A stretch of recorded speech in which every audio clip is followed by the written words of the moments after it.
Kau dengar aku, jangan pernah kembali lagi ke sini. Kalau aku masih melihat kau muncul, aku akan segera memanggil polisi. Siapa sangka bahwa sebuah ketukan lemah di depan gerbang villa yang megah dapat menjungkir balikan seluruh kehidupan sebuah keluarga yang berkuasa. Sore hari telah berakhir. Matahari terbenam yang keemasan menyinari seluruh lingkungan orang kaya.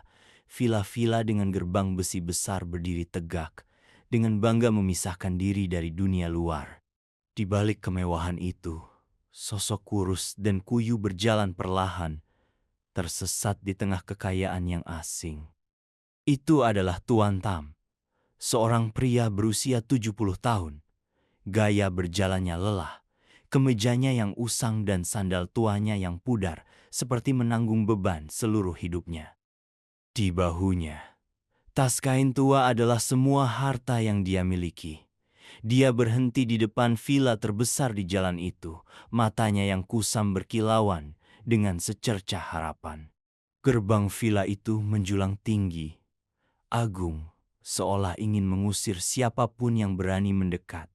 Tuan Tam mengulurkan tangannya, mengetuk pelan gerbang. Ketukannya lemah tetapi mengandung sesuatu yang membuat suasana menjadi lebih berat. Gerbang besi besar perlahan terbuka, memperlihatkan wajah dingin Nyonya Loan, pemilik villa, seorang wanita yang kuat dan kaya. Nyonya Loan selalu memiliki sikap yang angkuh. Matanya menyapu seluruh tubuh Tuan Tam, tidak dapat menyembunyikan penghinaannya. Kau siapa? Apa yang kau lakukan di sini? Suaranya naik, tegas, dan tidak sabar. Tuan Tam menundukkan kepalanya. Suaranya bergetar. Maafkan aku hanya ingin meminta nasi dingin. Aku sudah lapar sepanjang hari. Kalimat itu seperti embusan angin yang menyentuh suasana dingin villa. Nyonya Loan mundur selangkah, matanya sedikit ragu, lalu berubah menjadi tidak nyaman. Maaf, tapi ini bukan tempat untuk sedekah. Kau harus pergi ke tempat lain untuk meminta. Kami tidak punya apa-apa untukmu. Dia berkata dengan tegas. Tangannya terangkat seolah ingin segera menutup pintu. Pada saat ini, dari dalam, suara lain terdengar. Itu adalah Nona Han, pelayan di rumah itu. Sosoknya mungil dan lembut. Melihat Tuan Tam, dia tidak bisa menyembunyikan kesedihannya. Nyonya, mungkin dia benar-benar lapar. Bisakah kita memberinya sisa nasi? Dia dengan ragu-ragu berbicara. Matanya diam-diam menatap Nyonya Loan. Kata-kata Nona Han memicu kemarahan Nyonya Loan. Dia berbalik, matanya tegas. Apa kau tidak mengerti? Kalau kita membiarkan orang-orang seperti ini datang, maka mereka akan mengira ini adalah tempat di mana mereka bisa datang kapanpun mereka mau. Aku tidak ingin reputasiku ternoda oleh orang-orang seperti dia. Dia menoleh ke Tuan Tam. Kata-katanya terdengar dingin seperti pisau. Kau dengar aku. Jangan pernah kembali lagi ke sini. Kalau aku masih melihat kau muncul, aku akan segera memanggil polisi. Mata tua Tuan Tam menunduk, berkilauan dengan kesedihan. Dia tidak mengatakan apa-apa lagi. Hanya menundukkan kepalanya dalam-dalam lalu berbalik dan pergi. Langkah kakinya lambat. Sepertinya setiap langkah menjadi lebih berat saat pintu di belakangnya terbanting menutup semua harapan. Di belakang, Nona Han hanya bisa terdiam. Matanya dipenuhi dengan belas kasih, tetapi juga tidak berdaya di hadapan kesombongan nyonyanya. Pintu villa telah terbanting menutup, tetapi suasana tegang masih menyebar di halaman yang luas. Nyonya Loan masuk, matanya dipenuhi dengan ketidaknyamanan. Nona Hang, pelayan itu, masih berdiri terpaku pada pemandangan yang baru saja terjadi. Dia ragu-ragu, lalu mengumpulkan semua keberaniannya untuk berbicara. Nyonya, mungkin dia benar-benar membutuhkan bantuan. Kita memiliki makanan yang berlebihan. Sedikit nasi tidak akan memengaruhi keluarga kita. Kalimat Nona Hang terputus oleh tatapan tajam Nyonya Loan. Apa kau tidak mengerti? Kalau kita menyerah, orang-orang seperti itu akan berbondong-bondong ke sini hari demi hari. Aku tidak ingin ada yang mengganggu ketenangan rumahku. Orang-orang seperti dia hanya pandai berpura-pura miskin untuk memanfaatkan kebaikan orang lain. Nona Han menundukkan kepalanya, tidak berani berbicara lebih banyak, tetapi hatinya masih penuh dengan kekhawatiran. Matanya melihat keluar gerbang, di mana sosok Tuan Tam memudar di jalan yang sepi. Ada sesuatu yang membuatnya tidak bisa berhenti memikirkan pria tua itu, tentang wajah sedihnya dan bahunya yang kurus yang menanggung beban. Setelah beberapa menit hening, Nona Han berbicara lagi. Kali ini suaranya lebih lembut. Nyonya, tetapi bagaimana kalau dia tidak berpura-pura? Kalau dia benar-benar membutuhkan bantuan, aku pikir melakukan hal baik tidak akan pernah salah. Kata-kata ini membuat Nyonya Loan berhenti sejenak, tetapi alih-alih menjawab, dia berbalik, langsung menuju ke ruang tamu, meninggalkan Nona Han dengan pikirannya yang terpecah. Di sisi lain gerbang, Tuan Tam sedang duduk di pinggir jalan. Matahari terbenam memudar, kegelapan menyelimuti jalan. Tangannya meremas erat tas kainnya. Matanya diam-diam menatap ke kejauhan, seolah-olah sedang memikirkan sesuatu yang sangat dalam. Nona Han masih berdiri di sana, melihat ke arah Tuan Tam untuk terakhir kalinya sebelum pergi. Di dalam hatinya seolah ada pengingat bahwa manusia tidak boleh acuh tak acuh terhadap kehidupan yang tidak bahagia. Tuan Tam duduk bersandar di tembok tua di pinggir jalan, tidak jauh dari villa. Matanya menatap ke kejauhan, di mana matahari terbenam perlahan memudar, memberi jalan bagi kegelapan yang menyelimuti lingkungan. Di matanya, tidak ada kemarahan atau kebencian, hanya kesedihan yang mendalam yang sulit diungkapkan dengan kata-kata. Tas kain tua itu diletakkan di sampingnya. Tangan Tuan Tam membelai tali yang sudah usang, seolah-olah itu adalah satu-satunya hal yang membantunya tetap tenang. Dia menundukkan kepalanya, menghela napas pelan. Langkah kaki orang-orang yang lewat di dekatnya tidak ada yang berhenti untuk memperhatikannya. Di dunia yang penuh dengan ketergesa-gesaan ini, seorang lelaki tua yang miskin hanyalah seperti bayangan yang sunyi, mudah dilupakan. Tiba-tiba, suara yang dikenalnya terdengar di belakang. Tuan Tam, apakah itu Tuan Tam? Tuan Tam mendongak. Di depannya adalah seorang pria tua, dengan penampilan sederhana tetapi memancarkan ketegasan. Itu adalah Tuan Ming, seorang teman lama yang bekerja dengan Tuan Tam bertahun-tahun yang lalu. Mata Tuan Ming penuh dengan keterkejutan dan kekhawatiran ketika dia melihat temannya yang dulu sekarang menjadi sangat kurus. Ini benar-benar kau. Mengapa kau menjadi seperti ini? Tuan Ming duduk di sampingnya, menepuk pundak Tuan Tam dengan lembut. Tuan Tam tersenyum sedih. Matanya dipenuhi dengan kenangan. Sudah lama tidak bertemu, Min. Aku pikir kau sudah melupakan orang sepertiku. Bagaimana aku bisa lupa? Tuan Min menjawab dengan tegas. Tapi, apa yang terjadi padamu? Dulu, kau tidak seperti ini.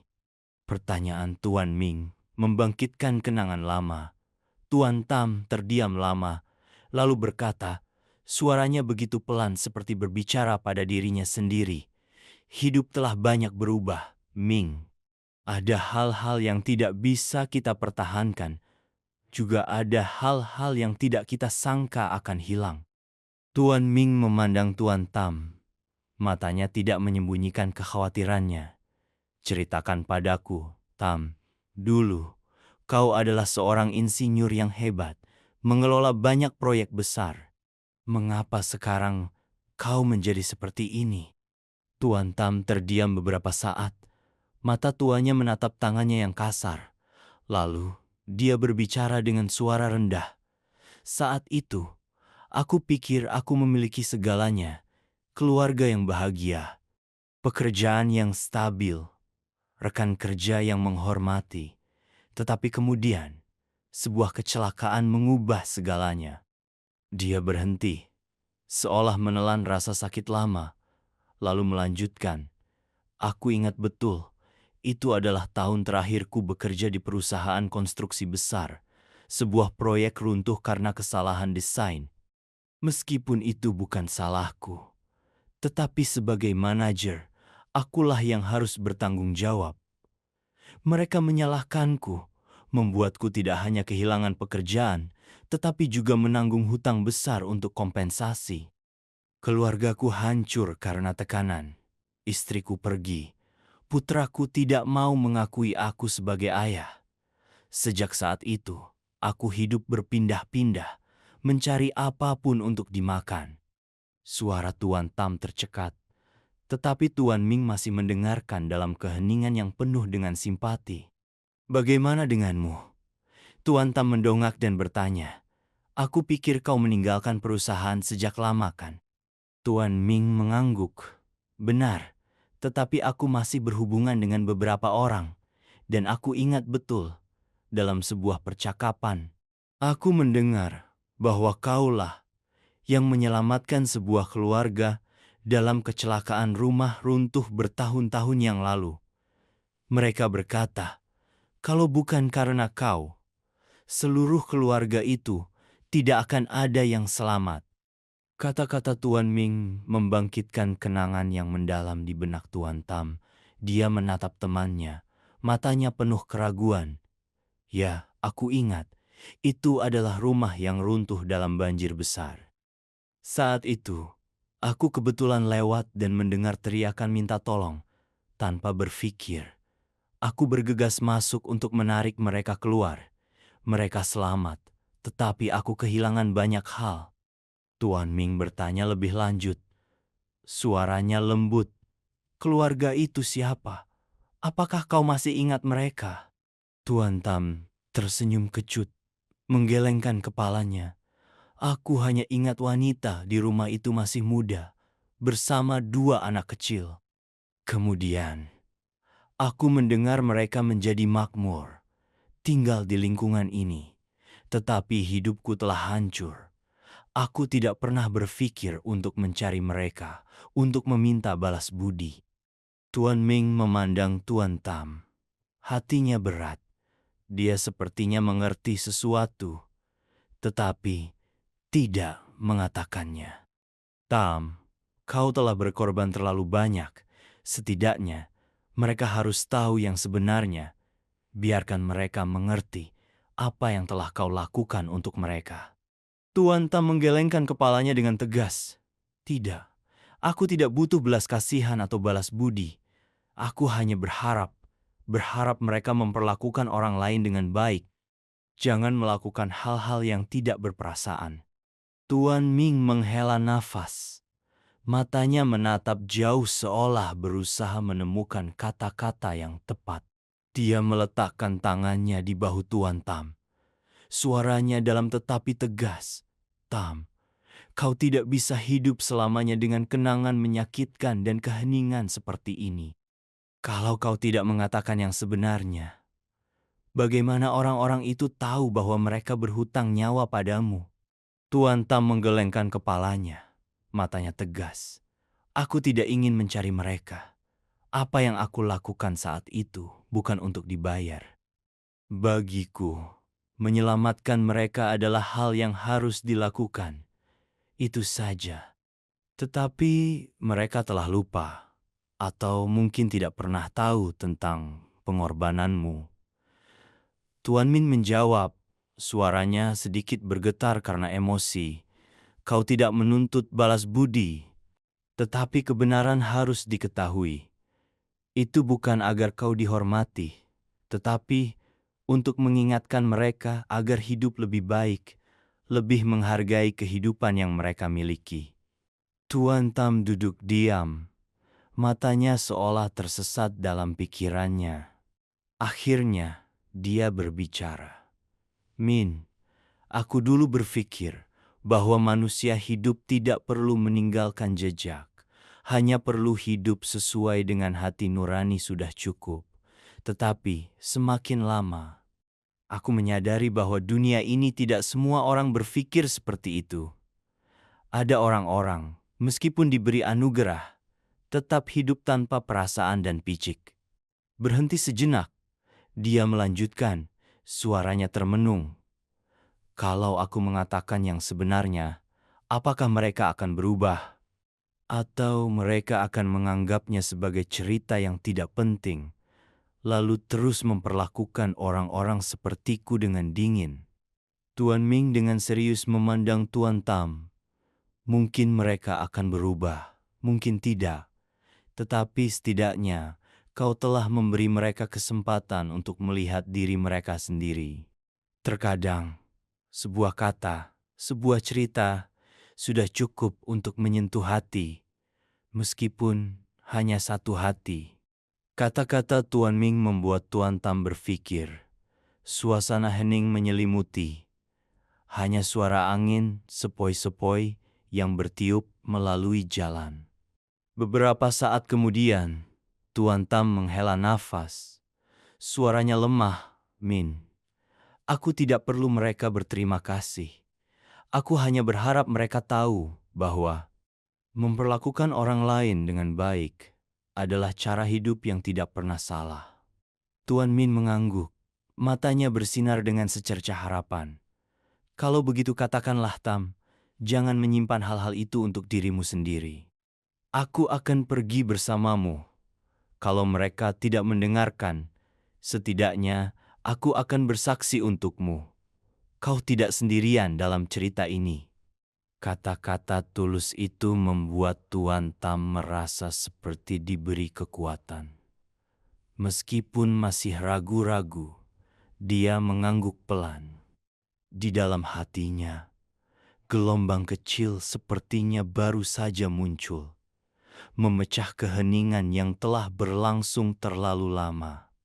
Villa mewah itu diselimuti cahaya kuning pucat malam itu. Nyonya Loan duduk di sofa besar.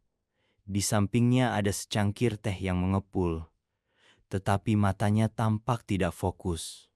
Kata-kata Nona Han sore itu masih terngiang-ngiang di benaknya.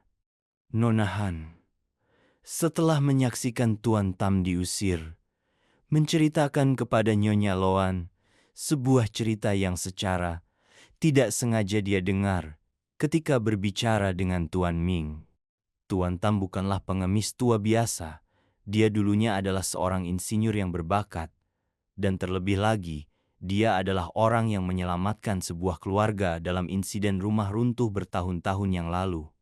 Nyonya Loan sedikit mengerutkan kening ketika dia mendengar itu. Pada awalnya, dia tidak percaya.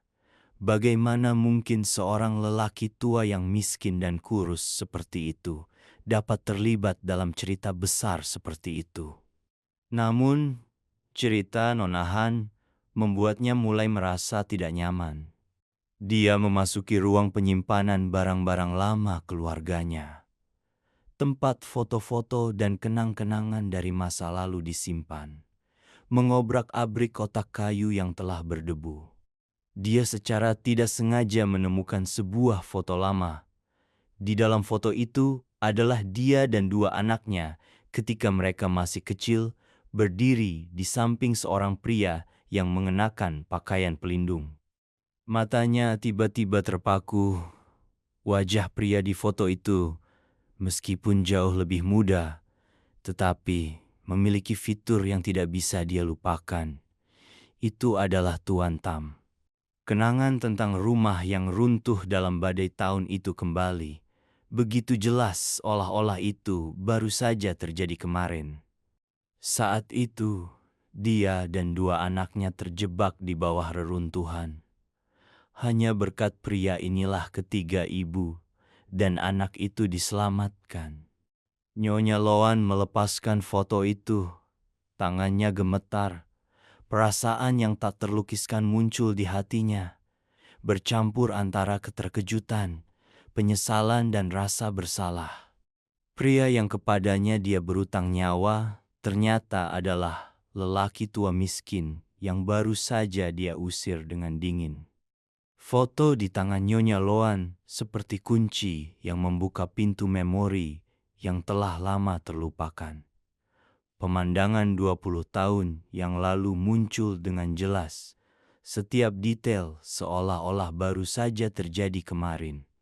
Saat itu adalah hari badai yang mengerikan. Angin menderu-deru menyapu segala sesuatu di jalannya.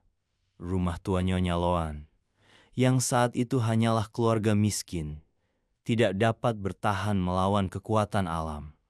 Seluruh rumah runtuh, menenggelamkannya, dan dua anak kecilnya di reruntuhan. Dia masih ingat dengan jelas tangisan putranya dan putrinya dalam kegelapan yang menyesakkan.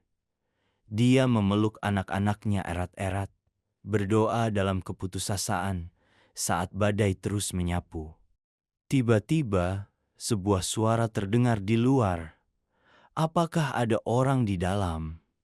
Dia berteriak, meminta tolong dengan seluruh kekuatannya yang tersisa.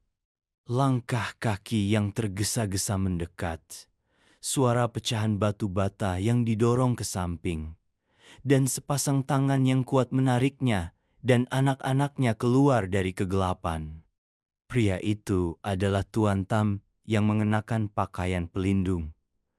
Tangannya kotor oleh tanah, tetapi matanya tegas. Tidak apa-apa, ibu dan anak-anak sudah aman. Dia berkata, suaranya menenangkan tetapi penuh dengan kelelahan. Setelah membawa ibu dan anak-anaknya ke tempat yang aman, dia kembali untuk menyelamatkan orang lain yang terjebak. Tetapi sejak hari itu, dia tidak pernah bertemu Tuan Tam lagi. Ketika keluarganya perlahan pulih, dia mendengar bahwa orang yang menyelamatkannya mengalami kecelakaan saat bekerja dan harus meninggalkan pekerjaannya sebelum konstruksi selesai. Kembali ke kenyataan, Nyonya Loan melihat foto itu, hatinya berat.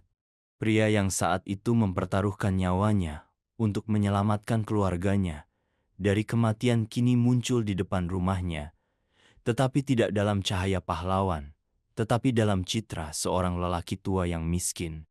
Diusir olehnya seperti pengganggu. Air mata Nyonya Loan mulai mengalir.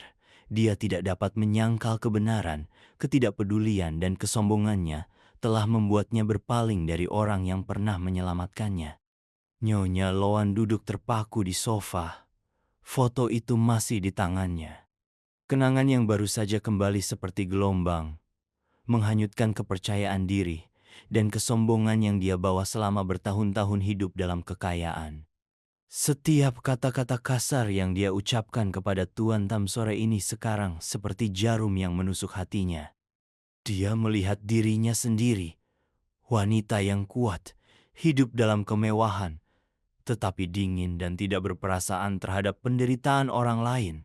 Dan orang itu, orang yang telah dia dorong keluar dari pintu vilanya, adalah orang yang membuka pintu kehidupan untuknya dan anak-anaknya di masa lalu. Dia berdiri, berjalan di villa yang luas, tetapi sekarang segala sesuatu di sekitarnya tampak tidak berarti. Lampu gantung yang megah, perabotan mahal, semuanya tidak dapat meredakan rasa bersalah yang membanjiri dirinya. Tuan Tam, dia berbisik, air mata mengalir di wajahnya. Aku berutang banyak padamu. Malam itu, Nyonya Loan tidak bisa tidur. Gambar-gambar Tuan Tam dan kenangan dari masa lalu terus berputar-putar di benaknya, membuat hatinya kacau. Akhirnya, dia memutuskan untuk melakukan sesuatu yang sebelumnya tidak pernah dia pikirkan untuk menemukan Tuan Tam. Nyonya Loan membawa tas hadiah. Di dalamnya ada makanan dan sejumlah uang.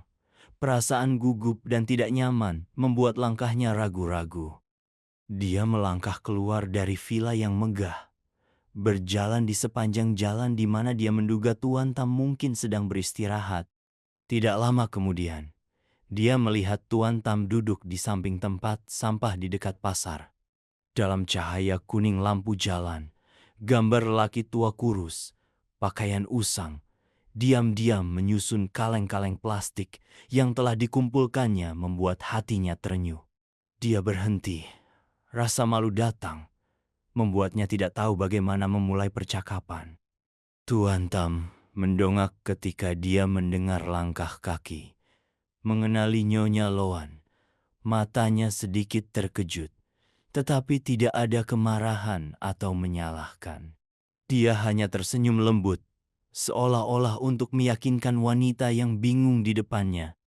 Nyonya Loan memegang erat tas hadiah di tangannya. Suaranya tercekat, Tuan Tam, aku datang untuk..."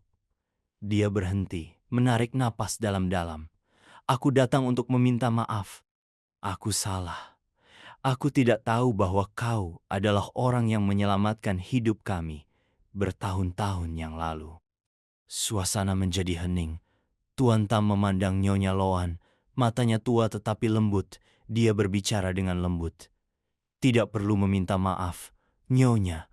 Aku hanya melakukan apa yang menurutku benar." Kata-kata sederhana itu membuat Nyonya Loan merasa lebih menyesal. Dia menundukkan kepalanya, meletakkan tas hadiah di depan Tuan Tam. "Aku telah memperlakukanmu dengan sangat buruk. Aku harap kau mau menerimanya. Ini hanya sedikit dari ketulusan hatiku." Tuan Tam diam-diam melihat tas hadiah itu, lalu kembali menatap Nyonya Loan. Matanya tidak menunjukkan penolakan, juga tidak sepenuhnya menerima, tetapi seolah-olah mengandung kesedihan yang mendalam dan pengertian. Nyonya Loan menundukkan kepalanya di depan Tuan Tam. Air mata mengalir di wajahnya yang penuh penyesalan. Dia tersedak. "Tuan Tam, selama bertahun-tahun aku telah hidup dengan melupakan hal yang paling penting. Kau menyelamatkan hidup kami, namun aku memperlakukanmu seperti itu. Aku benar-benar tidak tahu bagaimana menebus kesalahan ini." Tuan Tam menggelengkan kepalanya pelan. Matanya yang baik hati menatap Nyonya Loan. "Nyonya, aku tidak mengharapkan imbalan atau penebusan. Apa yang aku lakukan saat itu hanyalah hal yang biasa dilakukan manusia satu sama lain. Saling membantu dalam kesulitan. Aku tidak pernah berpikir bahwa aku perlu menerima imbalan apapun." Nyonya Loan mendongak, matanya berlinang air mata. "Tetapi aku tidak bisa memaafkan diriku sendiri. Ketidakpedulian dan kesombonganku telah menyakitimu." Tuan Tam tersenyum tipis. Suaranya lembut tetapi penuh makna. "Kita semua pernah melakukan kesalahan, Nyonya. Yang penting adalah setelah kesalahan itu, apakah kita menyadarinya dan berubah atau tidak. Hidup kaya atau miskin tidaklah penting. Yang terpenting adalah menjaga kebaikan hati dan memperlakukan orang-orang di sekitar kita dengan baik." Kata-kata itu seperti angin sepoi-sepoi yang meniup kabut di hati Nyonya Loan. Dia menundukkan kepalanya lebih dalam, tersedak. "Kau mengajariku pelajaran besar. Aku tidak akan melupakan apa yang telah kau katakan. Aku berjanji mulai sekarang aku akan hidup berbeda, lebih peduli kepada orang-orang di sekitarku." Tuan Tam mengangguk pelan. Matanya bersinar dengan sedikit kepuasan. "Kalau Nyonya bisa melakukan itu, bagiku, itu sudah merupakan hadiah yang paling berharga. Hiduplah sedemikian rupa, sehingga orang lain tidak harus menanggung rasa sakit yang telah kau sebabkan kepadaku. Itu sudah cukup." Keduanya terdiam beberapa saat. Suara kendaraan dari kejauhan terdengar, tetapi tidak dapat memecah suasana yang dalam di antara mereka. Keesokan paginya, Nyonya Loan berdiri di depan gerbang villa, memegang sebuah papan kecil dengan tulisan, "Siapapun yang membutuhkan bantuan, silakan mengetuk pintu. Ini adalah tempat untuk berbagi."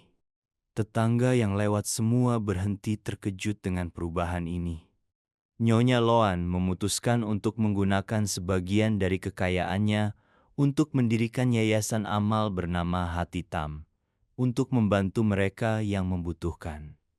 Pada upacara pengumuman yayasan, Nyonya Loan tidak segan-segan menceritakan kisahnya sendiri, mengakui kesalahannya, dan mengungkapkan rasa terima kasihnya kepada Tuan Tam. Adapun Tuan Tam, dia menolak undangan untuk tinggal di villa Nyonya Loan. Dia tersenyum, mengatakan bahwa dia sudah terbiasa dengan kehidupan yang sederhana. Namun, perubahan Nyonya Loan dan tindakannya untuk membantu orang lain adalah hal yang paling membuatnya bahagia. Ketika Tuan Tam pergi, sosok kecilnya berbaur dengan kerumunan, meninggalkan pelajaran besar tentang kebaikan dan rasa syukur. Hidup adalah lingkaran hal-hal baik. Kalau kau merasakan nilai dari cerita ini, silakan berlangganan saluran untuk menemani kami menyebarkan lebih banyak cerita yang bermakna.